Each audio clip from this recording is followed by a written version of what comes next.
How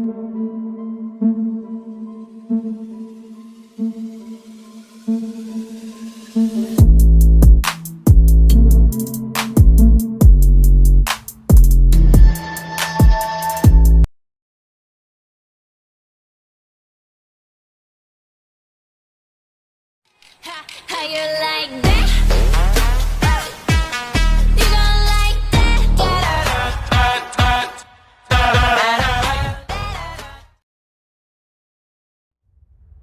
엄마도 똑같아. 먼저 그렇게 하자고 했. 현순아, 언제까지 그러고 살 거냐? Di awal episode 3 menampilkan alam bawah sadar Hyunsu tentang ketidakharmonisan keluarganya hingga sebuah kecelakaan menyisakan dirinya yang masih hidup. Hasratnya terus menggiring Hyunsu untuk melakukan hal-hal yang buruk, di mana dia sudah enggan menjalani kehidupannya yang berantakan, serta menginginkan orang-orang yang dia benci lenyap dari muka bumi. Namun sebuah monster kekar datang dan membuat Hyunsu pingsan. Hyunsu yang tersadar menyuruh Suyong dan Yongsu untuk pergi meninggalkannya. Dia pun kena jotos si monster kekar. Untungnya Jaehyun dan Jisoo datang dan dapat menyelamatkan Hyunsu. Disinilah keyakinan Hyunsu mulai berubah, dari yang ingin mengakhiri hidupnya sendiri menjadi ingin menyelamatkan kehidupan orang lain. Dalam perjalanannya, Yongsu dan Suyong bertemu monster kepala separuh. Mereka ingat apa kata Hyunsu, apabila bertemu monster kepala separuh mereka harus diam dan jangan bersuara. Akhirnya monster kepala separuh itu pun pergi. Namun monster kekar ternyata mengikutinya dan teriakan dari Suyong membuat monster kepala separuh kembali. Akhirnya monster kekar dan monster kepala separuh pun bertarung. Lebih tepatnya sih monster si kepala separuh ini jadi samsak ya, karena kalah level gitu.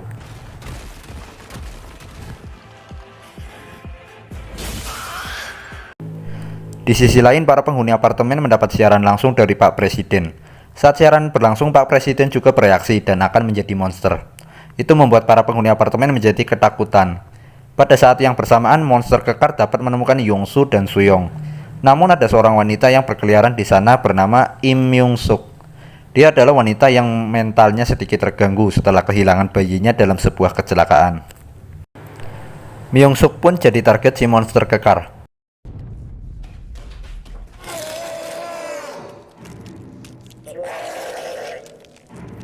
Pada saat itu Yongsu dan Suyong dapat menyelamatkan dirinya.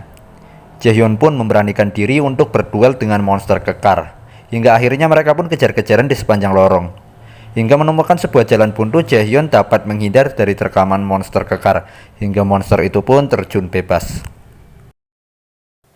Sementara itu Myung-suk ternyata belum mati. Karena Myung-suk ternyata sudah terinfeksi dan kapanpun dia bisa menjadi monster.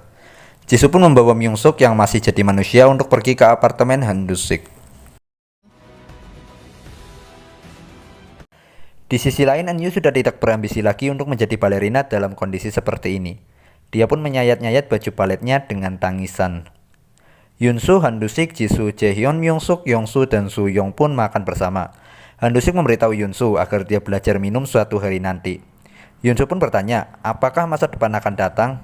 Semuanya pun hanya bisa terdiam.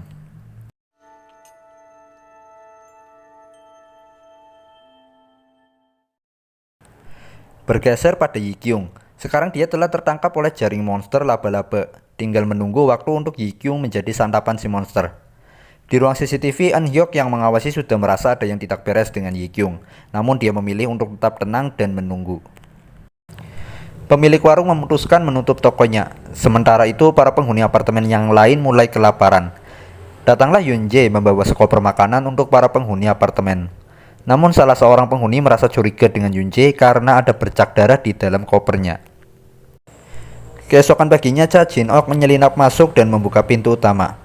Dia bersikeras bahwa anaknya sudah tiba. Dan benar saja, sang anak datang sembari berlari, namun terjatuh membuat kakinya sekarang pincang.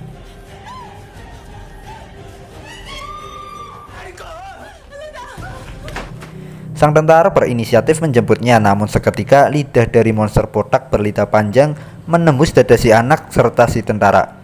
Mereka pun seketika tewas di sana.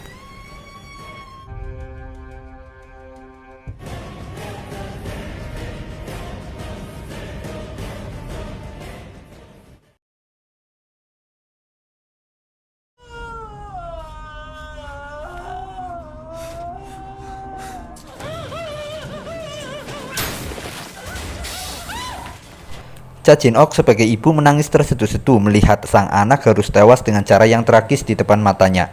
Dia pun menyalahkan Eun-hyuk yang tidak memperbolehkannya untuk keluar menjemput anaknya. Sementara itu, Jaehyun dan Jisoo memutuskan untuk pergi dari apartemen Han Du-sik. Hyun-soo pun ikut dengan mereka yang kali ini sudah dibuatkan senjata dan tameng oleh Han Du-sik. 유치원 원장이 됐네.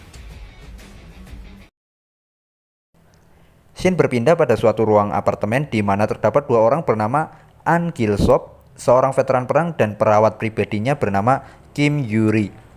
Kakek An memutuskan untuk turun dan bergabung dengan penghuni lainnya. Namun Yuri mengkhawatirkan kesehatannya. 벌써 1층 가서 도와줘야지. Bergeser pada kondisi Yi-kyung, yang ternyata dia dapat melepaskan dirinya dari jaring monster laba-laba. Dia pun dikejar-kejar melewati saluran udara. Hampir saja dia lolos, namun Yi-kyung akhirnya tertangkap juga.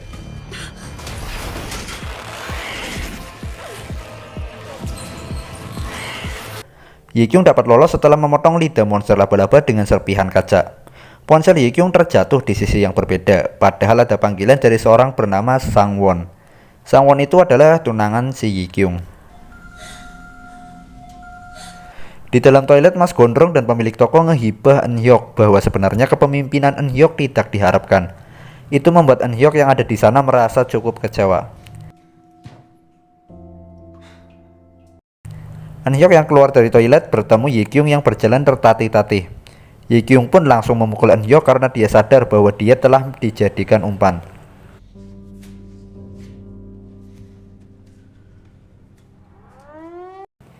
Pihak militer melakukan siaran langsung dan membahas tentang terinfeksinya sejumlah masyarakat yang belum diketahui penyebabnya, namun diyakini karena hasrat dari orang tersebut. Dan bagi orang-orang yang mengalami gejala mimisan, tak sadar diri, serta halusinasi, mempunyai kemampuan regenerasi yang sangat hebat. Namun ada waktu di mana luka yang mereka dapat tidak dapat dipulihkan, dan pada saat itulah waktu yang tepat untuk membunuh mereka. Dan masa itu disebut Golden Time. Jaehyun, Jisoo, dan Hyun-soo yang melanjutkan perjalanan ke lantai bawah dikejutkan oleh sesosok monster kilat. Dan monster itu menabrak Hyun-soo hingga Hyun-soo langsung terjatuh ke lantai bawah. Eun-yu yang berada di sana berteriak ketakutan. Setelah 3 jam kemudian, Hyun-soo terbangun dan dia bertemu dengan Eun-hyuk. Eun-hyuk di sini sudah mengetahui bahwa Hyun-soo sudah terinfeksi. 원래 골든타임은 살릴 수 있는 마지막 시간인데 만에 깨어났어. 골든타임이 살린 건가? Si pemilik warung bersikeras Hyun-soo harus diusir karena membahayakan. Namun Eun-hyuk memberi pilihan kepada seluruh penghuni apartemen dengan mengadakan polling.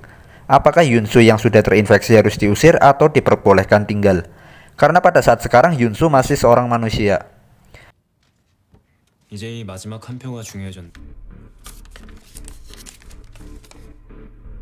무효. Pemilik warung menentang hasil polling. Dia pun memutuskan untuk mengusir Hyun-soo sendiri. Namun tiba-tiba mimisan begitu deras. Ini berarti pemilik warung juga terinfeksi dan akan menjadi monster. 마음 단단히 먹어요. 맞아요? Akhirnya si pemilik warung dan Hyun-soo diasingkan di suatu ruangan. Dan saat si pemilik toko menanyakan bagaimana cara Hyun-soo bertahan, Hyun-soo menjawab dengan kendalikan dirimu.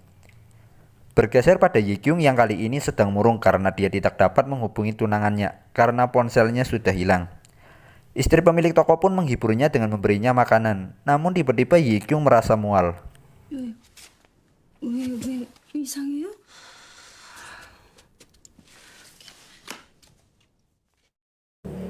Di sisi lain Yoon-jae bertemu dengan Sang-wook. Tanpa basa-basi Sang-wook pun langsung menghajarnya. Yoon-jae yang babak belur berhasil kabur dan dia mengaku sudah terinfeksi dan meminta untuk dikurung. Tentu saja ini adalah alasan agar bisa terhindar dari Sang-wook. Jaehyun yang datang tahu bahwa Yoon-jae sebenarnya sedang berbohong. Sang-wook tidak kalah cerdas, dia dapat mengambil kunci kamar apartemen milik Yoon-jae.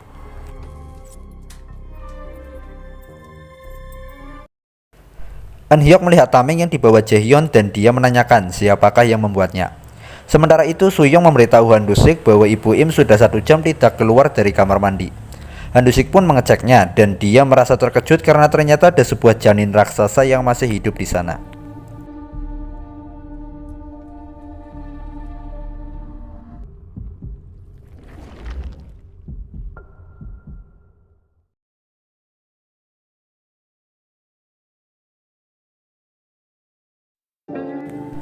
Oke, semakin seru saja cerita dari film Sweet Home ini.